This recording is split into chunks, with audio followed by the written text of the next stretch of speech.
Bismillahirrahmanirrahim. Assalamualaikum warahmatullahi wabarakatuh. Alhamdulillahi rabbil alamin. Allahumma fasalli wa sallim ala sayyidina wa nabiyyina wa maulana Muhammadin wa ala alihi wa sahbihi ajma'in, amma ba'du. Mari kita lanjutkan pelajaran kita sampai mana? Bab makruh-makruh berjamaah. Nah, makruh-makruh berjamaah. Jadi kalau kita berjamaah mengerjakan salah satu perbuatan makruh ini, maka jamaah kita kena sanksi terkurang pahala, ya, mengurangi pahala atau tidak menambahkan daripada pahala. Makruh di dalam berjamaah ini bisa jadi yang kena imbasnya itu semua jamaah. Ada juga yang mengatakan siapa yang melakukan perbuatan makruh di jamaah itu ya dia yang kena. Ya, dia yang kena. Tapi kalau berkelompok itu terkena imbasnya semua. Mungkin kita pernah terangkan di sini atau tidak ya, saya lupa itu. Umpama ada orang salat berjamaah kemudian shafnya tidak rapat atau tidak lurus. Di situ ada 3 pendapat. Tidak membatalkan salatnya tetap sah, cuman pahalanya kurang. Nah, pendapat yang pertama adalah yang makruh, yang mendapat kekurangan pahala atau tidak mendapatkan tambahan pahala adalah dari orang yang melanggar tidak rapat tadi dari situ sampai ke belakang. Sampai yang ke belakang. Itu pendapat pertama. Pendapat kedua dia mengatakan yang makruh dia sendiri, dia saja. Dan yang ketiga pendapat keseluruhan. Pokoknya kalau ada yang satu yang enggak melakukan kesalahan, semuanya kena imbas. Seperti halnya pemain sepak bola umpamakannya. Satu bikin kesalahan, yang lain kena imbasnya juga. Ya, namanya kan permainan tim. Nah, berjamaah seperti itu, maka harus dijaga kekompakan juga kerjasamanya dengan baik. Lanjut, apa saja makruhnya? Makruh-makruh berjamaah nomor 10, yang menjadi imam ucapan hurufnya ada sedikit tidak sempurna, tetapi itu tidak sampai merubah arti kalimat tersebut. Bacaannya ada sedikit tidak sempurna hurufnya. Ya, contohnya umpama Ar-Rahman, Ar-Rahman, apa ajar orang Banjar Pilat waktu berbagi huruf R dia nggak hadir, ya, jadi agak pilat dikit, tapi masih bisa ditoleransi, Kalau masih bisa ditoleransi, ya boleh kita berjamaah dengan dia, tapi kurang afdal. Tapi kalau sampai merubah daripada huruf Ar-Rahman, tidak ada huruf ra-nya sama sekali, yang ada timbul huruf waw, Ar-Rahmanir-Rahim. Nah itu, maka yang seperti ini tidak bisa dijadikan imam. Ya, tidak bisa dijadikan imam. Kita berjamaah dengan dia, kalau kita tahu maka kita dianjurkan untuk mubarakah. Ya. Sama. Ya, apa tuh? Maliki yaumiddin, dia. Middin. Jangan. Kita jangan berjamaah dengan dia. Ini kalau terlalu parah banget, bacaannya parah, tidak bisa ditoleransi huruf-hurufnya, maka kita tidak boleh berjamaah dengan orang itu. Nah, tapi kalau seandainya masih bisa ditoleransi ya seperti Ar-Rahman, ada huruf kedengaran huruf ra itu ada, cuman agak samar-samar. Ada salah satu radio di Balikpapan sering sekali menyatakan kaset ngaji di radio itu. Itu yang saya dengar, yang mengajinya itu dia huruf ra-nya kurang mantap. Ada sedikit jar orang Banjar Pilat huruf R-nya tadi itu. Tapi masih bisa ditoleransi, tidak apa-apa. Nah, jadi penting sekali dalam masalah itu. Ya, baik lanjut. 11. Tablik dalam kurung makmum yang menyaringkan suaranya ketika membaca takbir intikal di belakang imam dalam kurung jikalau tidak diperlukan. Tidak diperlukan. Tahu tablik kayak di Mekah di Madinah. Di Mekah dan Madinah. Allahu Akbar, Allahu Akbar. Seperti itu. Sami'allahu liman hamidah. Rabbana walakal hamd. Seperti itu. Kalau diperlukan, seperti diperlukan gimana? Ada hajat seperti masjidnya besar, jamaahnya banyak. Yang kalau seandainya tidak pakai tablik tadi, dikhawatirkan suara imam tidak sampai ke belakang, maka yang seperti ini hukumnya dibolehkan untuk pakai tablik tadi. Atau umpama mati lampu, sholat jamaah begitu tiba-tiba mati lampu, sedangkan sholat Jumat sampai keluar sana, maka boleh pakai tablik tadi, pakai suara mubalik nyambung. Dan boleh lebih daripada satu. Umpama di sini jamaahnya sampai keluar sana sholat Id, waktu itu mati lampu, maka imam pakai Allahu Akbar di depan pintu, Allahu Akbar di sana, Allahu Akbar, boleh saja. Ada pos-posnya, umpama seperti itu. Tapi kalau jamaahnya cuma sedikit, cuma satu shaf begitu, Allahu Akbar, Allahu Akbar, makruh hukumnya. Ya, tidak diperlukan. Mudah ya? Lanjut. 12. Jarak antara imam dan makmum lebih dari 3 hasta. 3 hasta. Kurang lebih 1,5 meter. Nah, ini imamnya umpama di sini, imamnya di sini, imamnya di situ tuh. Jaraknya jauh banget antara imam dengan makmum. Hukumnya makruh. Ya, jangan lebih daripada 1,5 meter. Kayak ini sedang. Ya, sedang. Jangan juga terlalu mepet. Kalau terlalu mepet nanti tahantup lagi.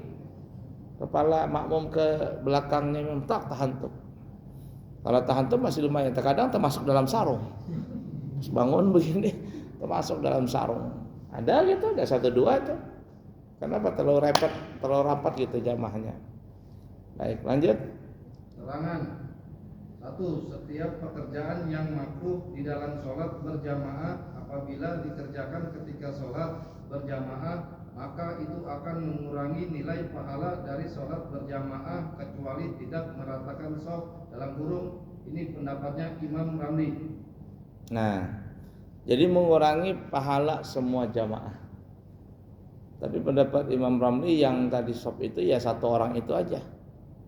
Kalau dia tidak rata, tidak lurus, yang kena hukuman makruh siapa? Dia sendiri. Dia sendiri. Itu pendapat Imam Ramli. Tapi pendapat yang lain kena imbas semuanya. Ada juga mengatakan dari yang tidak rata sampai ke belakang itu kena imbas semuanya, makruh. Wallahu alam. Selesai? Hah? Oh masih. Nah, lanjut. 2. Imam Romli berpendapat sholat sendiri itu lebih afdol dari sholat berjamaah apabila dikerjakan di Masjidil Haram Mekah atau Masjid Nabawi Madinah atau Masjid Al-Aqsa Palestina.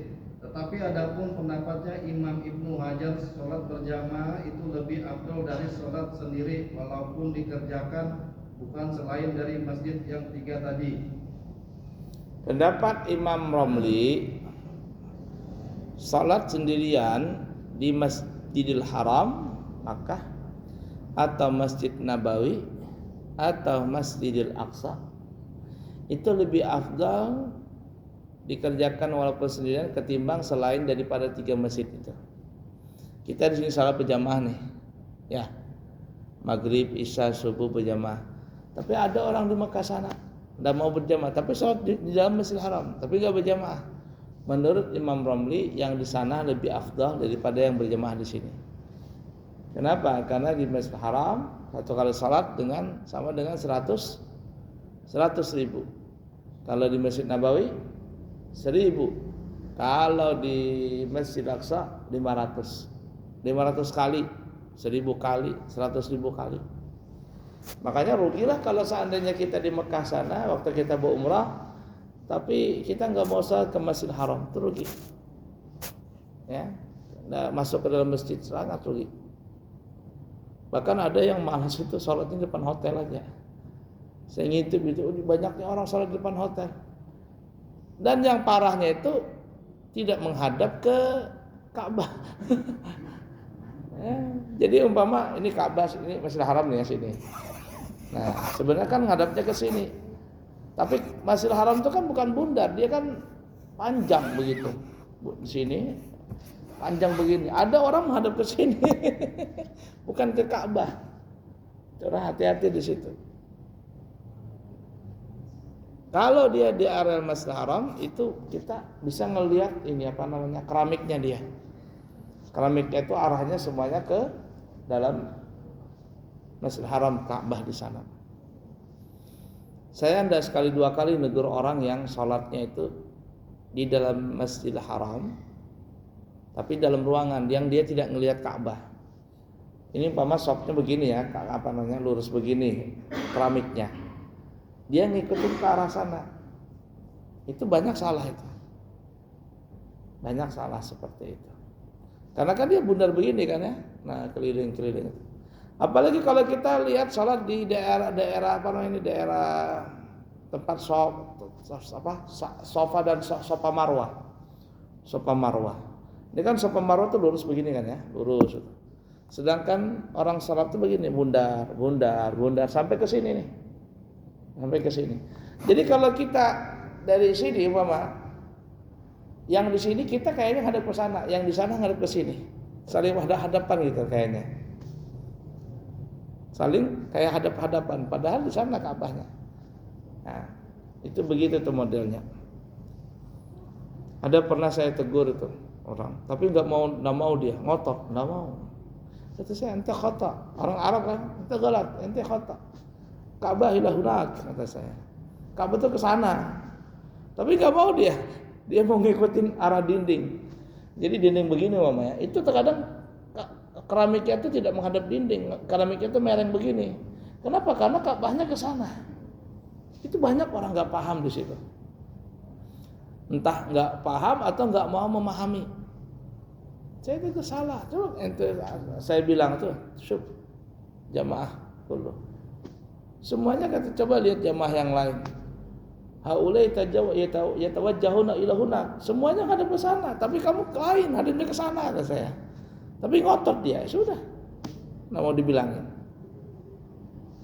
Nah, itu terkadang orang keras kepala juga. Ya ala kulli hal.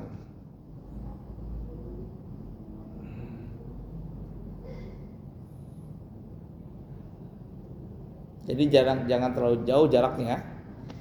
Nah, tapi kalau pendapat Imam Ibnu Hajar, salat berjamaah di lain 3 masjid tadi seperti kita di sini. Kita salat maghrib berjamaah, salat isya berjamaah. Ada di sana orang di Mekah, tapi nggak mau berjamaah. Salatnya sendiri di dalam masjid, tapi nggak mau berjamaah. Pendapat Imam Ibnu Hajar lebih afdal kita yang di sini. Jadi bukan masalah tempatnya, tapi yang dilihat adalah jamaahnya. Ada pernah ya seorang ulama terlambat salat pada saat itu karena mungkin ada sesuatu yang tidak bisa ditinggalkan atau apalah halangan. Ketika dia masuk ke dalam masjid, tiba-tiba orang pada bubar semua. Ini selesai salat. Dia tengok kanan, dia tengok kiri, depan, belakang. Ada nggak lagi yang kira-kira orang mau sholat? Dilihatnya nggak ada lagi, karena orang sudah pada bubar, nggak ada lagi. Artinya satu masjid itu nggak ada yang masbuk, nggak ada yang masbuk, apalagi nggak ada yang berjamaah, semuanya berjamaah. Ringkas kata sang ulama ini dia ngelihat kanan kiri nggak ada lagi orang berjamaah, akhirnya dia sholat sendiri. Tapi dia sholat sendiri sebanyak 27 kali. Jadi kalau dia sholat isya umpama 27 kali sholat isya, 4 kali 27, kira-kira berapa itu? 4 kali 27 berapa rakaat?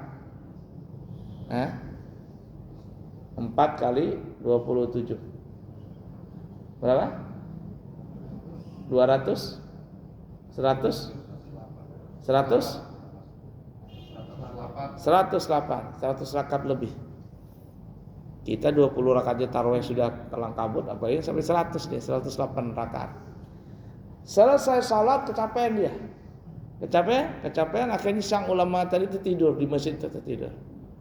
Ketika dia tertidur, dia ngelihat jamaah yang tadi salat duluan dengan cara berjamaah, mereka berada di atas bangunan yang tinggi sekali, 27 tingginya. Sedangkan dia yang di bawah. Yang di bawah. Jadi dia ulama bertanya, "Kenapa engkau bisa mendapatkan fasilitas yang lebih bagus di atas sana?" Katanya, "Itulah kami yang melaksanakan salat berjamaah tadi." Syekh ulama ini protes tadi, "Tapi kan saya salat juga 27 kali walaupun sendiri." Kata orang-orang yang di dalam mimpinya, "Walaupun engkau salat seperti itu, kami lebih afdal." Kenapa? Kami berjamaah. Walaupun cuma sekali, tapi kami berjamaah. Nah, itu gambarannya ya. Mimpi terbangun dia akhirnya sama ulama tadi, "Saya tidak mau lagi tinggalkan jamaah." Ibarat kata begini nih ya, orang jamaah itu umpama salatnya berjamaah. Ibarat kata uang itu uang, lembarannya cuma 1 lembar, tapi nilainya 100.000. 100 lembar, berapa? 21 lembar, tapi nilainya 100.000. Ada orang punya uang 27 lembar, 27 lembar, tapi nilainya cuma 1000-an. 1000 kali 27 lembar, berapa akhirnya?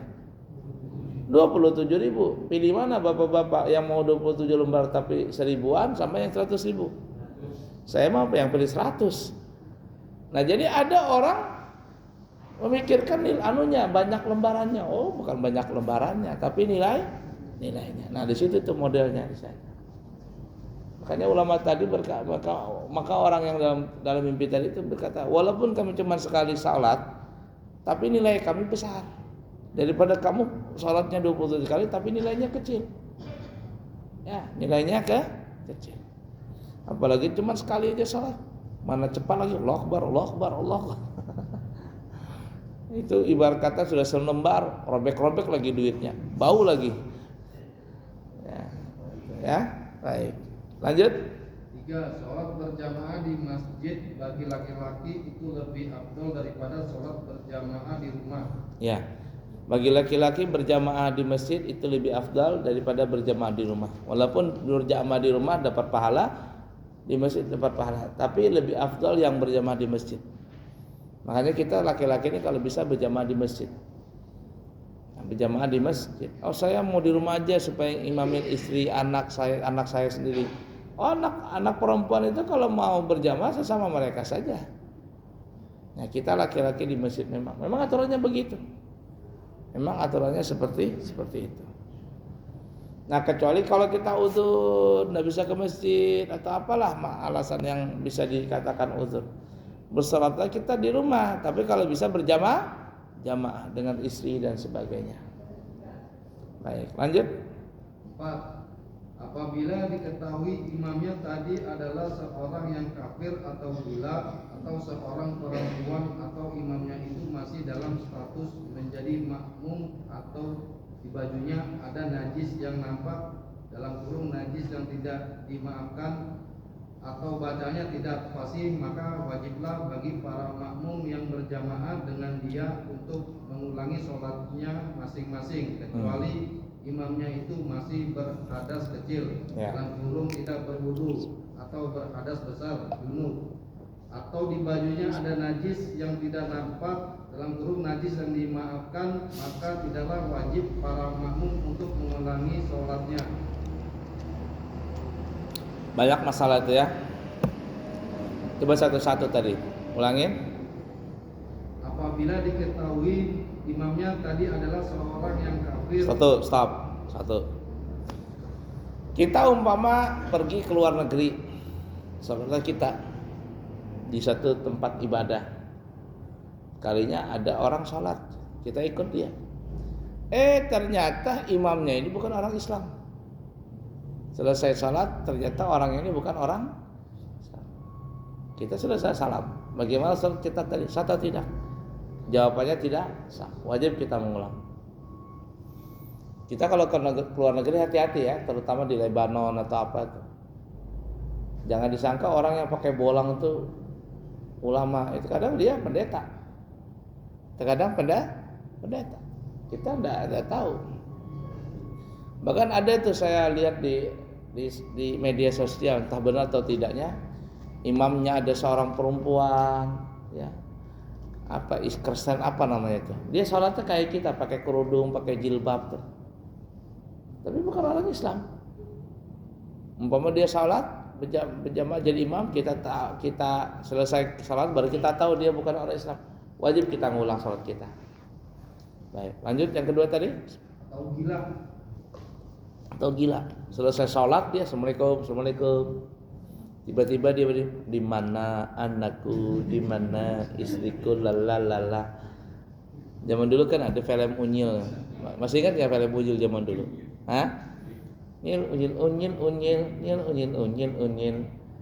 Ada Pak Raden, ada siapa? Ucok apa semua itu. Ada orang Pak Oga, Bemble siapa itu? Nah, ada orang gila. Dia di mana anakku, di mana istriku, lalala gitu. Selesai sholat kita baru tahu ternyata orang gila ditangkap sama rumah sakit jiwa RSJ. Gimana kita nih? Maka sholat kita tidak sah, wajib kita ngulang. Lanjut. Atau seorang perempuan di Amerika atau di mana saya lihat itu. Pernah lihat baca nggak itu? Ya, bahkan ada video, coba saya itu di YouTube situ. Imamnya perempuan, belakangnya laki-laki. Ya, ternyata dia Kristen apa namanya itu dia? Salatnya kayak kita.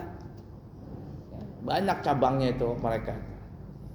Maka selesai salat kita baru tahu apa yang tadi, salat kita tidak sah, wajib mengulang. Lanjut. Atau imamnya itu masih dalam status menjadi makmum. Masih makmum, belum selesai jadi makmum, kita ngikutin lagi di belakang. Kalau dia selesai jadi makmum, umpama imam salam, assalamualaikum, dia berdiri, jadi selesai kan ya, dia berdiri, kita ngikutin boleh. Tapi kalau dia masih status jadi makmum, kita ngikutin dengan dia, gimana? Kita yang tidak sah. Mudah ya? Atau lanjut? Atau di bajunya ada najis yang nampak, najis yang tidak dimaafkan. Ada najis di pakaiannya, di badannya atau di tempat, kita lihat. Ya, kita lihat umpama ada di bajunya itu ada tahi cicak, yakin kita itu, maka salat kita tidak sah. Kalau kita sudah selesai baru tahu.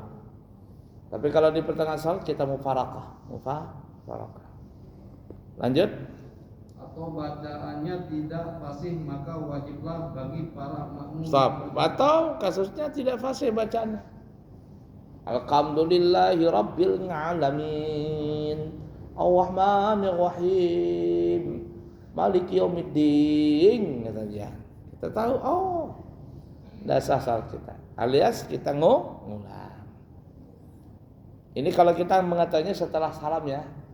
Setelah salam. Tapi kalau di pertengahan salat kita boleh mufarakah dari jamaah tadi. Lanjut. Yang berjamaah dengan dia untuk mengulangi sholatnya masing-masing kecuali imamnya itu masih berhadas kecil, tidak berwudu umpama imamnya. Terus atau berhadas besar junub, belum mandi junub.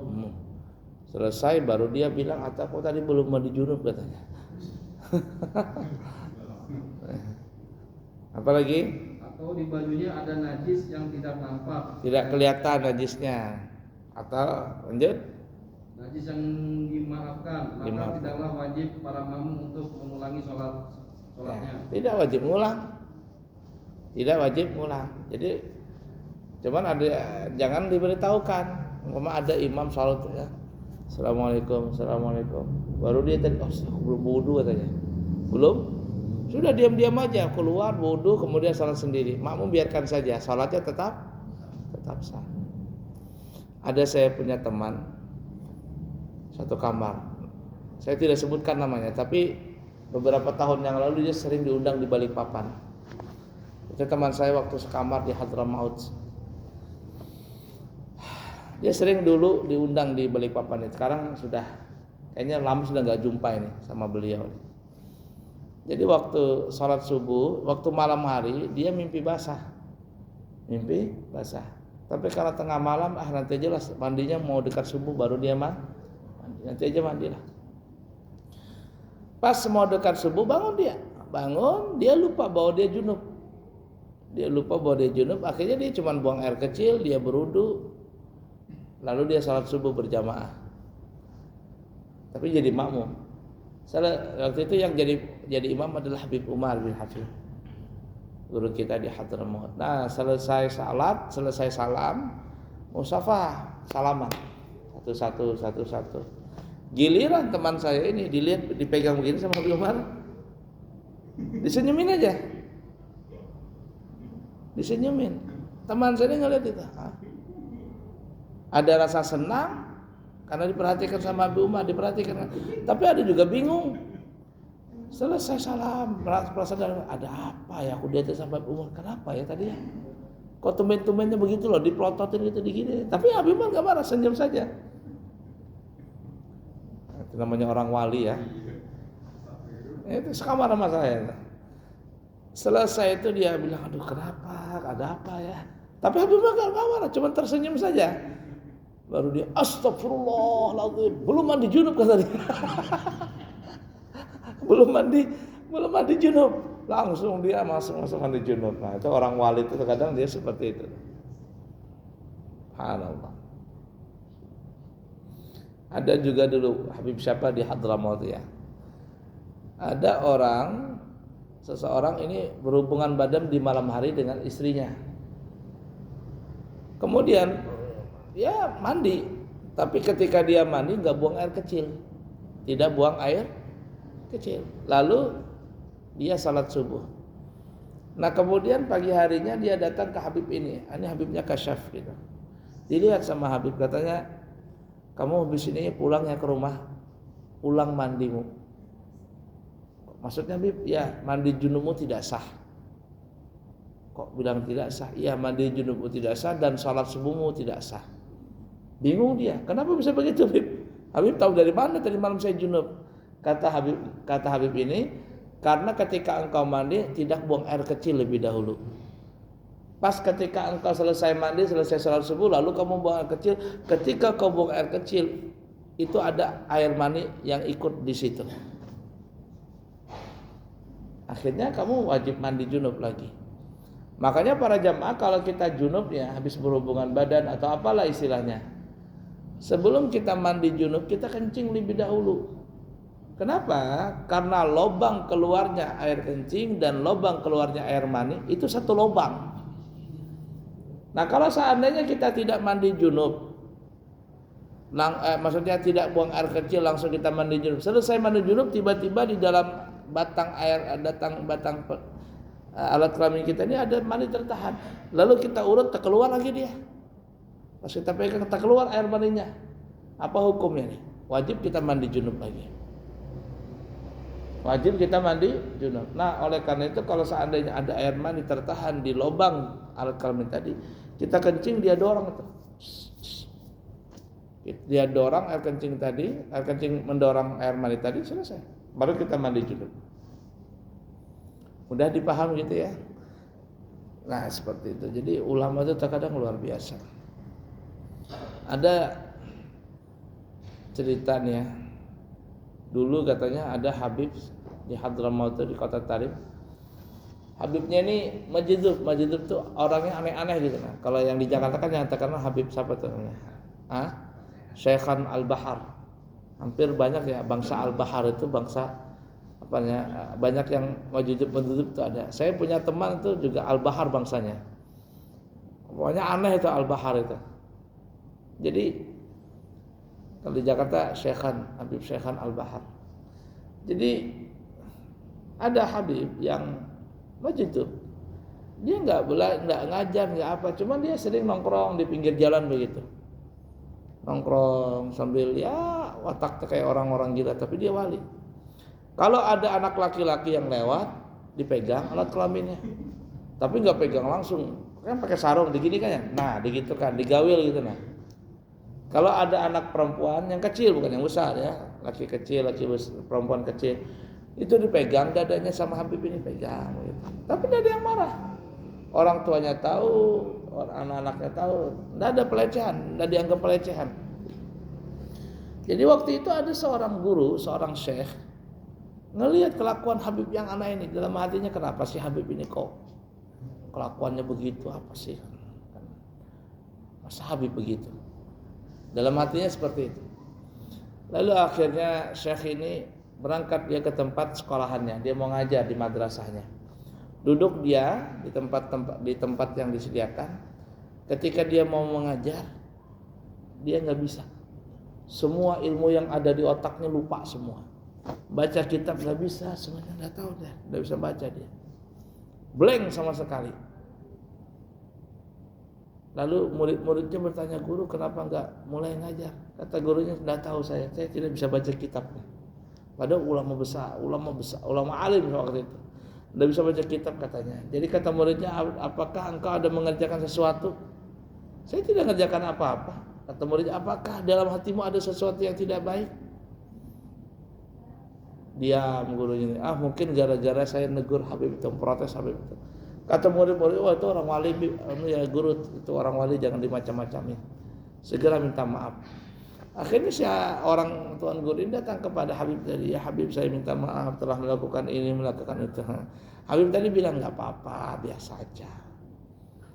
Terus gimana dengan ilmu saya? Kata Habib, kamu mau kembali punya ilmu? Iya. Kata Habib tadi, kamu pulang ke rumahmu, kamu buka pintu rumahmu, kamu lihat di sebelah kanan atau sebelah kiri itu ada tokek. Tahu tokek? Bukan cicak, tapi tokek sini. Itu tokeknya nggak bergerak dia di dinding. Ambil tokek tadi lalu makan. Bib harap sudah ikutin. Kamu mau jadi ilmu kembali? Ya sudah. Kembali sana. Berangkat. Maka berangkatlah si orang ini pulang ke rumah, lalu dia membuka pintu. Benar ada tokek sebelah dinding. Di dinding ada tokek. Nggak bisa bergerak tokek nih. Dia begitu. Tanpa habis pikir dia ambil tokek tadi, dia telan. Plak begitu bulat-bulat. Tapi aneh, ketika dia telan tokek tadi, itu kayak kepalanya itu kayak ditindih karung gitu. Ruk begitu, kayak terturun gitu. Ruk begitu. Tapi nggak sakit. Terasa dia kayak ngangkat beban, ruk begitu. Tapi anehnya setelah itu semua ilmunya kembali, dia punya ingatan semuanya kembali semua. Akhirnya si ulama ini kembali kepada Habib tadi. Ya Habib katanya, daripada saya penasaran, daripada saya suudzon, juga saya tanya. Oh kata Habib, mau nanya apa? Kenapa engkau suruh saya makan tokek itu, kenapa? Dan setelah itu saya punya ilmu kembali lagi. Kata Habib, ketika engkau memprotes aku di dalam hatimu, saat itu aku diberikan izin oleh Allah untuk mengambil semua ilmu yang ada di kepalamu untuk kuambil. Ku pindah ke tokek itu. Makanya tokek itu nggak bergerak, dia keberatan ilmu. Keberatan ilmu, nggak bergerak tuh tokek tadi. Ilmunya nggak sanggup nahan tadi. Nah, itu. Oh iya pantasan rasa pas dia makan itu telannya ini kayak di karung beras 25 karung 25 kilo tuh taruh kepala trak terturun begitu trak begitu, tapi nggak sakit, cuma terasa begitu berat. Lalu kata si ulama tadi, ya Habib, daripada saya suudzon lagi, saya tanya nih, kenapa engkau selalu megang alat kelamin anak kecil laki-laki, memegang dada anak perempuan, bukankah itu aneh? Kata Habib, kamu tahu nggak kenapa saya melakukan itu? Kata Habib, siapapun yang saya pegang laki-laki alat kelaminnya, udah langsung cuma digoel gini aja, nah tek begitu aja. Dan siapa yang dadanya anak perempuan anak kecil saya pegang dari, kan belum ada tumbuh lagi, belum ada tumbuh payudara, cuma pegang gitu aja sudah. Maka dia insya Allah tidak akan berbuat zina sampai dia meninggal dunia. Sampai sekarang itu Habib yang begitu ada di Hadramaut. Sekarang meninggal. Nah, Habib Abdullah bin Syihab Ainut Tarim. Saya pernah dipegang itu. Tak begitu pernah. Saya punya alat kamu dipegang. Cek. Cuma diginikan aja. Cek. Pakai sarung kan digatulnya gitu. Teman saya juga begitu. Dia pulang katanya, kenapa ya Habib tadi dipegang, saya punya ini. Itu berarti aman tuh insya Allah. Kita tidak akan berbuat zina insya Allah. Oh Masya Allah. Jadi ada Habib yang aneh itu ada gitu. Joko aneh seperti itu ya. Nah itu kalau sudah makamnya wali itu aneh. Ya kan Nabi Khidir, kapal orang dihancurnya. Yang punya kapal nggak marah-marah, tapi Nabi Musa yang marah. Kalau ibarat kata Nabi Musa, Yang punya kapal nggak marah-marah, kenapa kamu marah-marah? Iya ya, kan kita aneh. Itulah orang yang sudah makam seperti itu, kadang dia dibukakan hijab lalu dibebaskan untuk melakukan itu. Ala kulli hal, ya. Tapi itu nggak bisa sembarangan, jangan mentang-mentang orang tuh majujub madudub. Kalau ngelihat perempuan masih begini, ngelihat uang matanya masih merah kuning hijau, bukan hijau lagi, matanya merah kuning hijau, jangan ngaku-ngaku majudub, ya, jangan ngaku majudub. Ya. Ala kuliah seperti itu. Kita cukup dulu, soalnya kita sambung lagi ya, sempat akan datang. Ini ada kalender, kalau kurang masih ada di mobil, ya, kalau kurang masih ada di mobil. Cukup sekian, semoga ada manfaatnya. Subhanakallahumma wa bihamdika asyhadu an la ilaha illa anta astaghfiruka wa atubu ilaik. Wa akhiru kalam, assalamualaikum warahmatullahi wabarakatuh.